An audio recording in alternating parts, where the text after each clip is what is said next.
দর্শক, এই সেই খরস্রোতা পদ্মা নদী, যেখানে একটা সময় মানুষ পারাপার হইতে ভীষণ ভয় পাইতো। এবং আমরা এখন যেখানে দাঁড়িয়ে আছি এই পদ্মা সেতুর নিচে, এখানে এই পদ্মা সেতু তৈরি করতে যত বাধা বিপত্তি আসে, এই যেখানে দাঁড়িয়েছি এখানের এই স্রোতের কারণে এই যে ৮ নম্বর পিলার, এখানেই নাকি এই পিলারগুলো করতে পারছিল না, শুধু স্রোতের কারণে এবং অনেক গভীরতার কারণে। সেই গভীরতা শেষ পর্যন্ত উপেক্ষা করে ব্রিজটি তৈরি করলেন এবং পিলারগুলোও তৈরি করলেন। কিন্তু অবশেষে এখন দেখা যাচ্ছে যে এই ব্রিজের নিচেই দেখেন যে পরিমাণ চর পড়েছে, এবং এখানে যে একটা সময় এত গভীরতার কারণে এই পিলারগুলো দিতে পারছিল না, সেইগুলো এখন বোঝার উপায় নেই।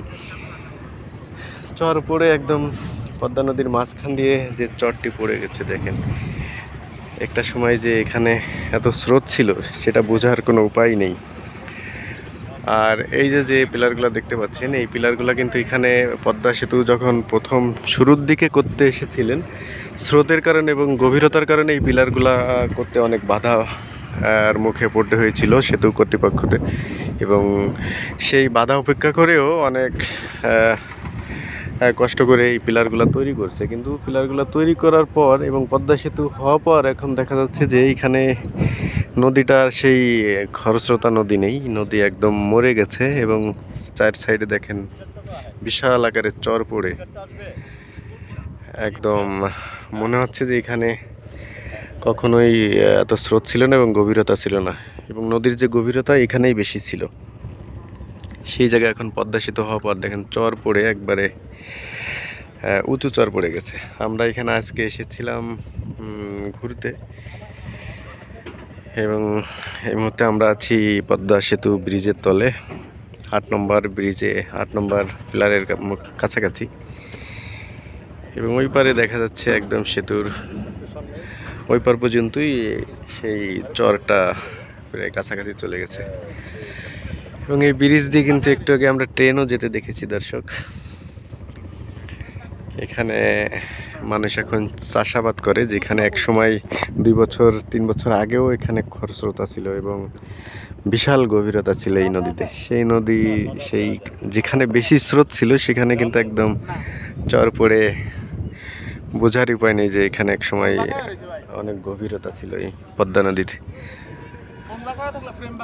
তো দর্শক, এখানে দেখেন ভীষণ গরমও আছে এবং দৃশ্যটাও অনেক সুন্দর, অনেক মানুষ ছবিও তুলে, এনারা এখানে কাজও করেন।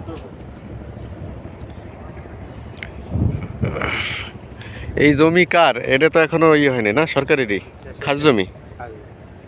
আচ্ছা, আপনারা এখানে কি কাজ করেন নাকি?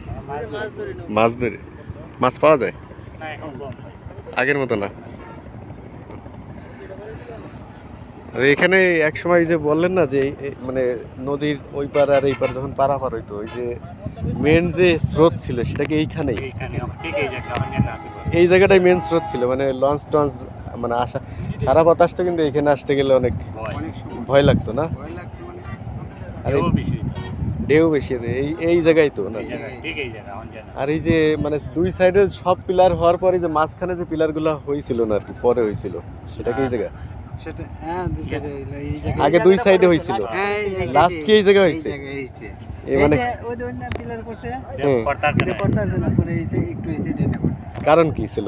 কারণ এই যে গহীন ছিল, অনেক গভীর ছিল, স্রোত ধরলে আপনি ভয় করতো, এই জন্যই তো সরকার এখন আর সেই স্রোত নেই। এই পিলারটি ঝুঁকিপূর্ণ দিকে সরকার আপনি বেরিবাদ দিয়ে দিয়েছে। এখন সেই স্রোতটা নেই, এই স্রোত গেছে কই? এখন কোন দিকে গেছে? জাজিরার সাইডে। আর এখানে একদম নদী তো মারা গেছে না? একদম মারা গেছে, এই জায়গার তলে যাবে না। আচ্ছা, ঠিক আছে দর্শক, শুনলেন যে এখানে একদম প্রচুর গভীর ছিল, সেই জায়গাটি এখন চর পড়ে মিশে গেছে। তো ভালো থাকবেন দর্শক, আজকে আমরা আপনাদেরকে পদ্মা সেতুর নিচে যে চর, পদ্মা নদী যে চর পড়ছে সেটা দেখানোর চেষ্টা করলাম।